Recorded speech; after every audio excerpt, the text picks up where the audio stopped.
अस्सलाम वालेकुम viewers, welcome back to my YouTube channel daily tips with Asma.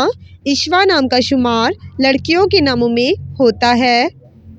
इशवा एक इस्लामी नाम है। इशवा नाम की इब्तदाई तारीख अरबी ज़बान से निकलती है। इशवा नाम की लड़कियों के लिए खुशकिस्मत नंबर 3 माना जाता है। इशवा नाम का मतलब है नाज और नखरे दिखाने वाली। खुशकिस्मत दिनों में इतवार और मंगल का दिन शामिल है।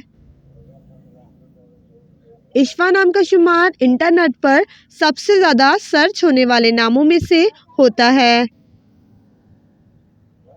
खुशकिस्मत धातों में हिंसों के हिसाब से तांबा शामिल है। इशवा नाम के अफराद के लिए मुवाफिक रंगों में सुर्ख, हल्का सब्ज और भूरा रंग शामिल है। इशवा नाम के अफराद के लिए मुवाफिक पत्थरों में नीलम पत्थर शामिल है।